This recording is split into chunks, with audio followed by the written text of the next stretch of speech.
একটা রৌদ্রে শুকিয়েছি, তাই দেখুন শুকিয়ে কতটা ছোট ছোট হয়ে গেছে। নমস্কার বন্ধুরা, সুপ্রিয়া কিচেনে আবার আপনাদের সবাইকে স্বাগত জানাই আরো একটা রেসিপিতে। এখন আমরা কিন্তু অনেকে বাড়িতে কেক বানাই, তো কেক বানানোর জন্য অনেকে কিন্তু কেকের মধ্যে টুটি ফুটি ব্যবহার করে। আর টুটি ফুটিটা খেতে ভালো লাগে কেকের মধ্যে, আর দেখতেও সুন্দর লাগে। তো সেই টুটি ফুটি কিন্তু আমাদের আবার দোকান থেকে কিনে আনতে হবে। কিন্তু আজকে সেই টুটি ফুটি বাড়িতে কিভাবে খুব সহজে ফেলে দেওয়া উপকরণ দিয়ে আপনারা বানিয়ে নেবেন, সেই পদ্ধতিটা আজকে আপনাদের সাথে শেয়ার করব।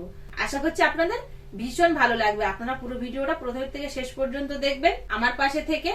আর যে সকল বন্ধুরা ইউটিউব চ্যানেল এখনো পর্যন্ত নতুন, প্লিজ বন্ধুরা বেল আইকন সঙ্গে সাবস্ক্রাইব করে পাশে থাকবেন। আর ফেসবুক পেজ থেকে দেখলে পেজটিকে ফলো করে পাশে থাকবেন। টুটি ফুটি বানানোর জন্য এখানে দেখুন আমি তরমুজের খোলা নিয়েছি। আমরা তো তরমুজটা খাই আর তরমুজের খোলাটা ফেলে দিই, কিন্তু তরমুজের খোলা ফেলে না দিয়ে খুবই দরকারি একটা জিনিস আপনারা বানিয়ে নিতে পারবেন। অনেক সময় দোকানে গেলেও কিন্তু টুটি ফুটি পাওয়া যায় না। তো বাড়িতে যদি অনেকটা বানিয়ে সংরক্ষণ করে রাখতে পারেন, সেক্ষেত্রে কিন্তু অনেকদিন থাকবে। দেখবেন আপনারা তরমুজের খোলা নিয়েছি তো, আর তরমুজের উপরের যে লাল অংশটা আছে এটা কিন্তু পুরোপুরি বাদ দিয়ে দেবো। আর খোলাটা নিয়েছি, খোলার সাইডে যে সবুজ অংশটা আছে এটাও কিন্তু পুরোপুরি কেটে বাদ দেবো। আর একটু বেশি করে দিতে হবে যাতে শক্ত না থাকে, বেশ মিডিয়াম মাঝখানের যে শাঁস অংশটা আছে এই সাদা শাঁস অংশটা নেব। প্রথমে আগে এগুলোকে আমি কেটে নেব, একটু ছোট করে নিচ্ছি যাতে আমার কাটতে সুবিধা হয়। এবার ভেতরে লাল কিছুটা আছে এইটুকু কেটে ফেলে দেব। আর পিছনের সবুজ অংশটা এটা কিন্তু একটু পুরো করে কেটে বাদ দেব। এবার এটাকে আমি লম্বা লম্বি বেশ একটা চৌকো সাইজ করে কেটে নেব। বেশ এরকম মাঝারি সাইজ করে চৌকো চৌকো করে কেটে নেব। এই চৌকো করে কাটলে কিন্তু টুটি ফুটিটা দেখতে ভালো লাগবে। দেখুন বেশ এরকম সাইজটা ছোট রেখেছি, 1/2 ইঞ্চি থেকে 1 ইঞ্চি।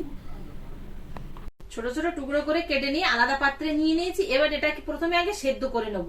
সেদ্ধ করার জন্য কড়াইতে কিন্তু প্লেন জল দেবো। প্লেন জলে আগে সেদ্ধ করে নেব। তো সেদ্ধ হতে কিন্তু একটু সময় লাগবে, তাই সেরকম একটা মাপ করে জল দেবেন। কেটে রাখা টুকরোগুলো এর মধ্যে দিয়ে ঢাকনা চাপা দিয়ে সেদ্ধ করে নেব। 10-12 মিনিট ফুটিয়ে নিয়েছি, এটা সেদ্ধ হয়ে গেছে। এবার দেখুন এই যে খুন্তি দিয়ে আপনাদের দেখাচ্ছি, দেখুন সেদ্ধ হয়ে গেছে।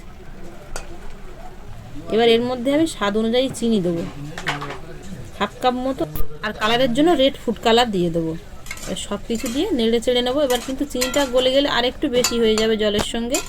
এবার এটাকে ঢাকনা চাপা দিয়ে আরও কিছুক্ষণ সেদ্ধ করে নেব, যাতে পুরোপুরি জল যেটুকু আছে এটা পুরোপুরি একদম শুকিয়ে যায়। এবার একটা পাত্রে একটু সাদা তেল মাখিয়ে নেব। দেখুন এটা পুরোপুরি একদম শুকিয়ে গেছে, একদম গায়ে গায়ে হয়ে গেছে। আর কালারটা দেখুন কতটা সুন্দর এসছে।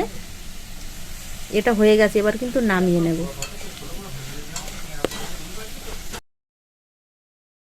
নামিয়ে নিয়ে এবার গরম গরম আমি যে পাত্রে তেল মাখিয়ে রেখেছিলাম সেই পাত্রে ছড়িয়ে দেবো। ঠান্ডা করার দরকার নেই, গরম গরম দিলেও কোনো অসুবিধে নেই।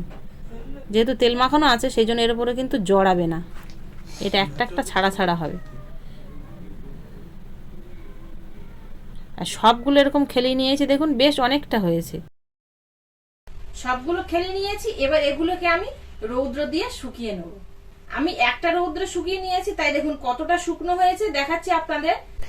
একটা রৌদ্রে শুকিয়েছি, তাই দেখুন শুকিয়ে কতটা ছোট ছোট হয়ে গেছে। আরো 3-4টে রৌদ্র দিলে কিন্তু এটা শুকিয়ে আরো একদম ছোট ছোট হয়ে যাবে। তো আপনারা 3-4টে রৌদ্র দেবেন। আমি আপনাদের সাথে এই ভিডিওটা শেয়ার করার জন্য একটু খুব তাড়াতাড়ি কিন্তু এটা দেখাচ্ছি। আর দেখুন কতটা সুন্দর হয়েছে। আর আমি একটা কালারে রেখেছি, আপনারা চাইলে বিভিন্ন রকম কালার দিয়ে বানাতে পারেন। হলুদ, সবুজ, যেরকম কালার পছন্দ আপনাদের সেরকম কালার দিয়ে বানাতে পারেন। হাতে কিন্তু আর লাগছে না কালার। দেখুন কালারটা এত সুন্দর এর মধ্যে সেট হয়ে গেছে। তবে আমার হাতে কিন্তু অতটা সময় নেই, খুব তাড়াতাড়ি আপনাদের সামনে শেয়ার করছি ভিডিওটা, সেই জন্য একটা রৌদ্র দিলাম। তবে আপনারা 3-4টে রৌদ্র দিয়ে শুকিয়ে নেবেন একদম খড়খড়ে করে, তাহলে খুব ভালো হবে।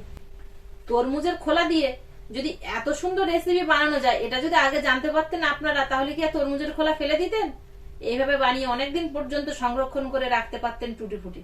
তো এটাকে কিন্তু আমি এক্ষুনি আর বয়েনে ভরবো না, আরো 2-3টে রৌদ্র দেবো, তারপরে বয়েনে ভরবো। দারুণ হয়েছে খেতে। ফেলে দেওয়া তরমুজের খোলা দিয়ে টুটি ফুটি বানানোর রেসিপিটা আপনাদের কাছে কেমন লাগলো অবশ্যই কমেন্টে জানাবেন। আর প্লিজ বন্ধুরা লাইক করতে ভুল করবেন না, আর আপনাদের বন্ধুদের কাছে অবশ্যই শেয়ার করবেন, তাহলে ওনারাও বাড়িতে বানাতে পারবে। এতক্ষণ আমার সঙ্গে থাকার জন্য আপনাদের অনেক অনেক ধন্যবাদ। আবারও দেখা হবে আপনাদের সাথে পরবর্তী নতুন কোনো ভিডিওতে। ততক্ষণ আপনারা সবাই ভালো থাকবেন ও সুস্থ থাকবেন।